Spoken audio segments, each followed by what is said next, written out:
Hey everybody, welcome to Badge Banter, where we feature some incredible stories about the value of the ID badge and how we enable organizations to better recognize and connect people. I'm Lindsay Martinez, I'm your host, and I'm super excited to introduce you to today's guest. Today we've got Josh Bowman from Bowman Vision Media with us. Thank you so much for joining us, Josh. Well, thanks for having me. I love when I get to be a guest. Yes, well, I'm really excited because I was a guest on your podcast late last year, and we had a lot of great conversations about the industry and really about marketing. But today we're going to focus a little bit more on the industry as a whole. But before we kind of dive into some of the stuff I want to chat about with you today, can you just share a little bit about yourself and your background and why you started Bowman Vision Media? Yeah, absolutely. So I'm a victim of child labor laws. I started off working in family businesses growing up, which was electronics repair, TVs, audiovisual control systems. That kind of grew into IT networking and telephone systems and security and like structured cabling, fiber optics. So I've been in IT, structured cabling, telephone, all these various industries as an integrator for over 20 years. I've spent the last 10 years working for security manufacturers and have been really embraced by the security industry and really loved being a part of it. And then I started July last year, I started Bowman Vision Media as a marketing agency that is dedicated to low voltage industries like security. And I started it because as a former customer of marketing, you know, as I made the journey into director of marketing for a cloud SaaS company here in the security industry, I started thinking, you know, all of the time and effort that I put into trying to work with, even though they were really great marketing agencies, they didn't understand us at all. And so it was almost like I had to have a second job and do so much of their work so that they could do the work for me. And I thought this is probably a really great way where I could start my own business, but also really help people. So that's the elevator pitch. Yeah. And you try to, from a marketing perspective, do things a little bit differently and have fun with it, right? I think I'm very different. You know, a lot of the underlying strategies and techniques are all very much proper to what you would expect from a marketing agency. But I believe in authenticity. I believe in sincerity. I believe in having a sense of humor and poking fun at subjects in a polite way, because we all learn better when we're entertained, when we're enjoying ourselves. I think we remember something that we laugh at more than we remember when we were preached at or it was very dry and not interesting. And that's a lot of how we've connected, obviously, is over, you know, Snoop on a Stoop and how much I enjoyed that. And you know, again, it's very memorable, right? I'm sure you probably get a lot of comments on that. So I try not to be, you know, dry and boring and do it the way everyone else does. And if you think about anything that's ever worked great and worked well, it's because somebody came at it from a different angle. Yeah. Oh no, all the things that you said, while you were saying it, I was like, this is why we get along. Like, this is how we found each other. So that's awesome. Well, I'm excited for you and I'm excited for your business. I appreciate you hopping on and chatting with us for a little bit today. So we'll shift gears a little bit and kind of talk about the security industry as a whole.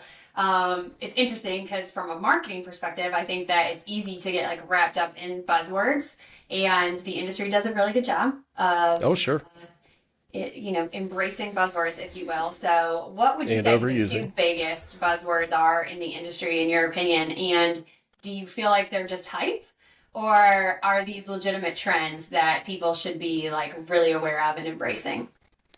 You know, it's interesting. I think in the last year, for many years, I would have said that the two biggest buzzwords were RMR and cloud. Okay. And then all in one fell swoop, I feel like two have emerged that I hear about nonstop. And I think the buzzwords are mobile credentials, and I think the other one is AI. Yeah. And my entire feed on LinkedIn is just buried with those two discussions for sure. So, okay, it's funny that you say this because I look back, I was thinking about this when I was coming up with some of these questions for you, and I was thinking about ISC West last year, and I left there and said to myself, if I hear someone use the word AI one more time in the next week, like I'm going to lose it, because it was so overwhelming last year at the show. And so do you think that when it comes to AI, let's start there. Do you think that that's like just a buzzword, or do you feel like we've actually really started to embrace it? Because last year at this time, when I left that, I thought a lot of the AI that was being described was really like analytics. Hmm. advanced analytics and stuff that we really have been able to do for a long time in a lot of companies, and we Hmm. were just kind of like phrasing it differently. But I think that some of that is shifting over the course of this year. So, what's your opinion on is AI a buzzword or legit? Like, are we really embracing it?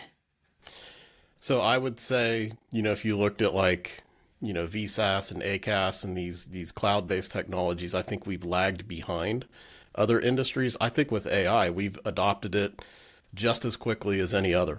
And I think that AI really is predominant. I think that there are many organizations I know of that I can't speak about that are, infusing more and more types of AI models into their product. And I think part of it is our understanding of AI. I think part of the problem is we have, I think open AI with ChatGPT is really what kind of opened the floodgates for people to understand it. But AI really isn't new. And like you said, the analytics, that is the computer vision model that came from Stanford. And we have been using that for several years. But by the way, that is AI. So Yeah. I think we're going to get better as consumers of AI and how we understand what AI is and classify it. I think that right now, a lot of people think about AI, they think about either robots that are going to destroy the world or they're thinking about, Chat GPT. But the analytics are absolutely AI. And I think now what you're going to see is, well, if everybody's looking for AI, we've been using AI, but that didn't mean anything to anybody. There certainly is a rush to rebrand maybe existing products that were using it and to say, well, we're Mhm. doing it. Why would we not mention it? But yeah, I think there can be a little fatigue though. I get it because I was pretty much all over the show floor last year making videos with our partners in my previous role. And I mean, every conversation that I overheard was absolutely AI was being mentioned. And I think that for a lot of people, again, their expectation was just that. Well, does it have a natural language processing component or large language model component where I'm going to interact with it in a human way?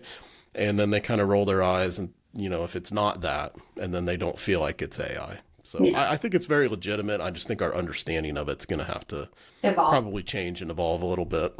Yeah, as with anything. So that's fair. Yeah.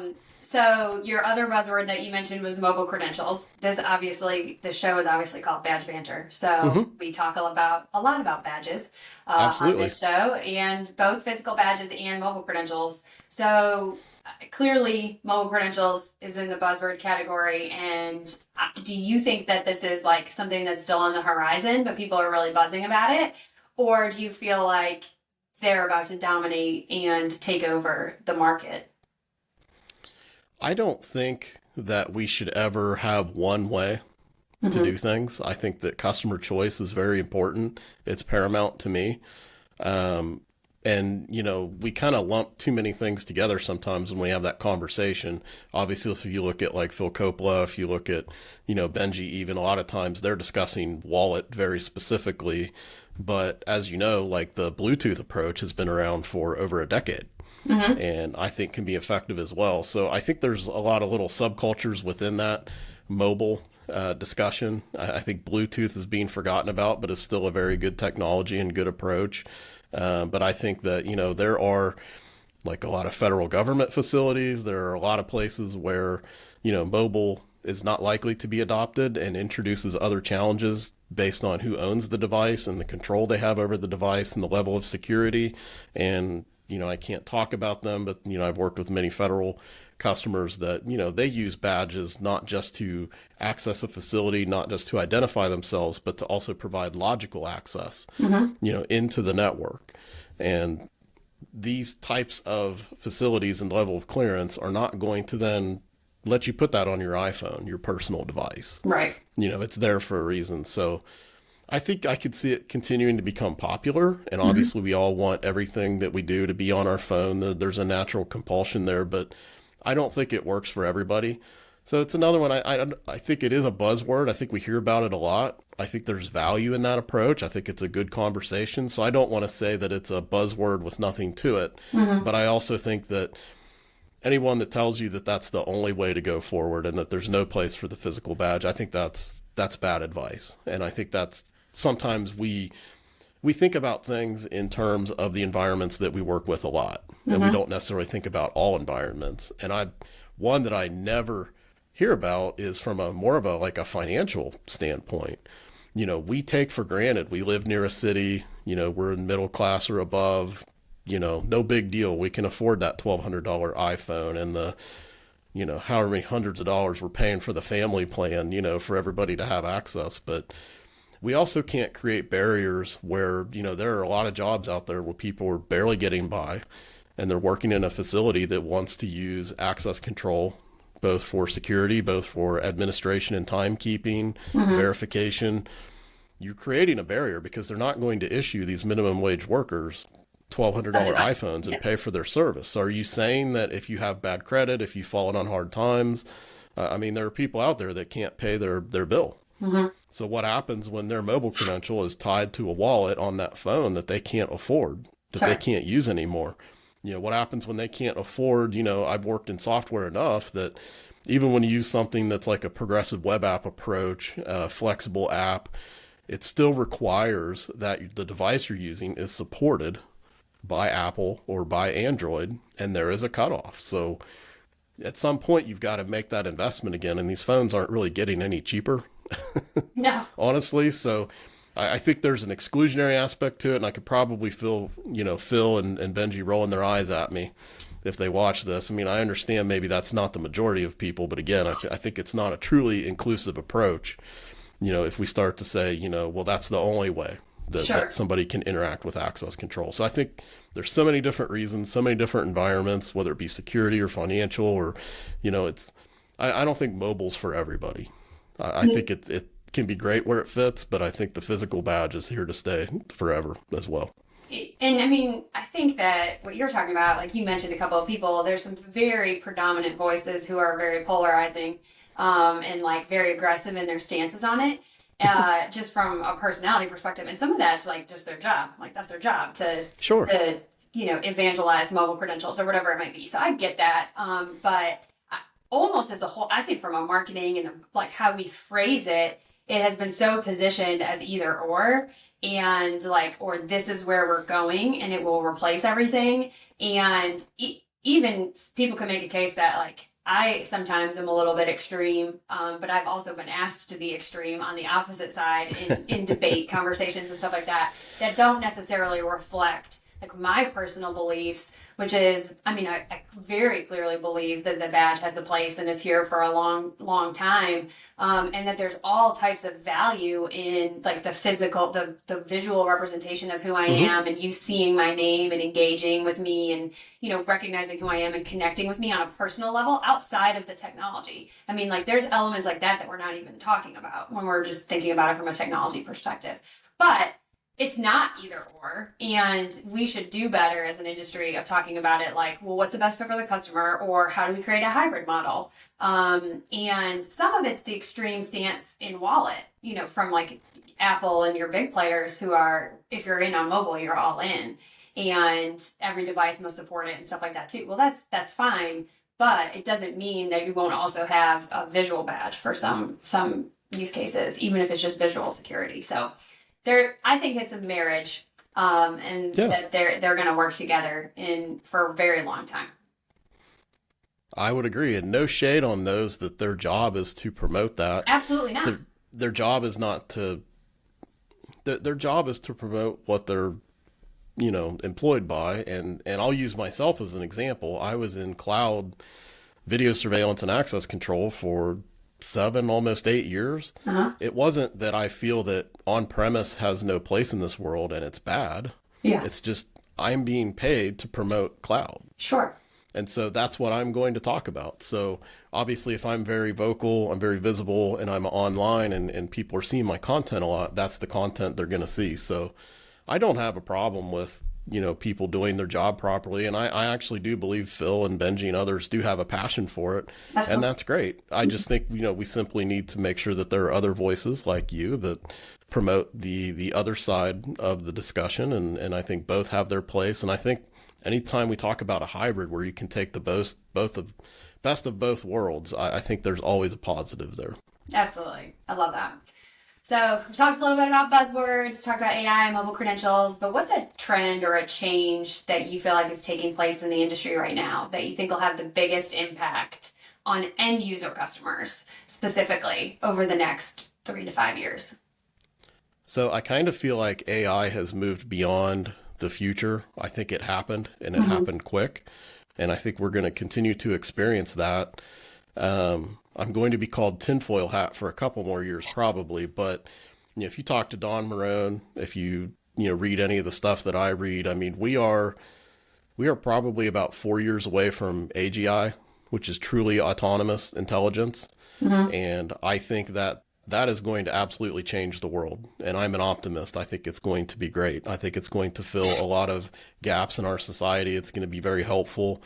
A lot of times we have concerns. I mean, right now there's an unstable job market in a lot of industries, and people are struggling and suffering. And so we tend to think about things as taking jobs, but the reality is you don't have to be, a demographic expert to understand. I mean, we went from the baby boomer era, which is predominantly the elder generation now, where there was 4.6 children per family. Now we're all the way down to Gen Z is predicted to be 1.4. Hmm. And there's a big, huge drop between each generation. We can't have enough immigration to make up that gap. So just from a societal standpoint, it's exciting to me that we actually could probably keep our society going much longer by having robots that are truly intelligent, can walk amongst us and help fill some of those gaps. But to tie that to security, that's going to change everything about what it means to secure a facility and to keep people safe. And, everything's going to change. And, quantum computing's out there too, and nobody's talking about that and what that could mean. So I honestly think in the next 3 to 5 years, AI is going to be the same as talking about the computers or internet. We're beyond that. If you're going to be a part of any industry, really, you're dealing with it, even if you don't know that you're dealing with it, Hmm. which is how I feel cloud has come to pass. If you log into your bank, you've been doing that for over a decade now using Yeah. cloud. But I think the next frontier is going to come up on us a lot quicker than we think. And I think it'll be positive, but I think the security industry is going to not just have to embrace that technology. And I'm optimistic by the way that we've so quickly adopted AI. But we're going to have to think about, what are the new threats and what are the changes that we're going to have to adapt to. Um, and we'll have to use that AGI, as a part of that process. So As I guess, well, everybody. everybody, Yeah, absolutely. not just the security industry. So, and to your point, I mean, I like that you're optimistic about it because I've heard a lot of people be like real negative about it or nervous about it.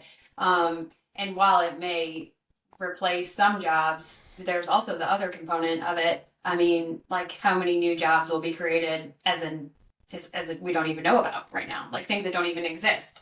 Like think about stuff that didn't exist before the internet and that created like all types of new industries and new jobs for people. So I feel like that's the same thing will happen in this scenario as well. Absolutely. And I hope I'm wrong. But I mean, again, you just look at the numbers of the family size through the generations. As we start to lose the boomer generation from the workforce, we have a huge drop down to, I'm at the tail end of Gen X, almost millennial. My generation drops a kid, but now you get down into millennial and Gen Z. I mean, we're less than half of the people that were produced in that older generation. So it's kind of like everything I found in life. I think we're good at understanding the now and the concerns now. Mm-hmm. And that's where I give credence to that. I get where people have that fear. But 10 or 15 years from now or 20 years from now, we're going to have the opposite fear. We're going to be like, well, I can't get a doctor. Yeah. There are no firefighters. Well, who's going to be a police? There's just not enough people. Mm-hmm. And our economy depends on us to grow on top of that. So Yeah. I think it's going to be overwhelmingly positive, but I think like anything, it's going to come at a time where we're not quite there yet. And I think it's going to hurt at first. But we'll get through it because we have to. And I think Yep. people are highly adaptable. And I think we're pretty good at figuring things out. I think so too. Well, I like that optimism. Way to get really deep. Way to get really deep with this discussion. I like where you went, Josh. I preach fun and then I come in with the high level stuff, it's just bait and switch. We're all about fun. Let's talk about AGI taking over the world. It's all about fun. No, no. I appreciate it. It's good insight for sure. So thank you for sharing all of your thoughts with us. It was a great conversation. But I do have one segment that we added this season, Yes. Badge Banter, called Badge Blitz. And so what we're going to do is for 60 seconds, I'm going to set an old school timer over here. But I'm going to basically hit you with some rapid fire questions. I did Perfect. not send these to you, so you have Nope. had no time to prep. But you're just going to go with your gut and tell me exactly how you feel. So we're going to get like honest, real truth out of Josh here. All right, let's do it. All right, you ready? I'm ready. All right, let's do it. All right. What is one thing that you think every organization should do to increase their security? Oh, wow. Be educated. Okay, Don't just depend on somebody to tell you. I like that. What is a current industry practice or outdated technology that drives you crazy? Pushy sales techniques. That's every industry. In your opinion, what's the most overused phrase in meetings or emails? Oh, let me circle back. That's a good one. If you didn't work in the security industry, what would you be doing? Oh, goodness. Well, I've been outside of the industry. I would probably either be in IT or telecom. Okay. What do you think people will be nostalgic for in 500 years? In 500 years, probably the human touch. Oh, man. And if you could It'd swap be all jobs robots. with anyone for a day, who would it be? The president. That's my answer too. Like, I think that would be so cool. Yeah, I could fix some stuff in a day if I don't have to worry about getting reelected. Yeah, you don't have to really worry about anything. You got a day. Right. Like, so, oh man. Well, it was so fun chatting with you. Thank you. I really appreciate your insight and your honesty, and just kind of the way that you look at the industry and your perspective. So I thank you for hopping on with me and sharing that with all of our listeners. Well, I appreciate that, and thanks for having me on. Absolutely. It was fun. So we hope you'll join us next time as we take you beyond the badge.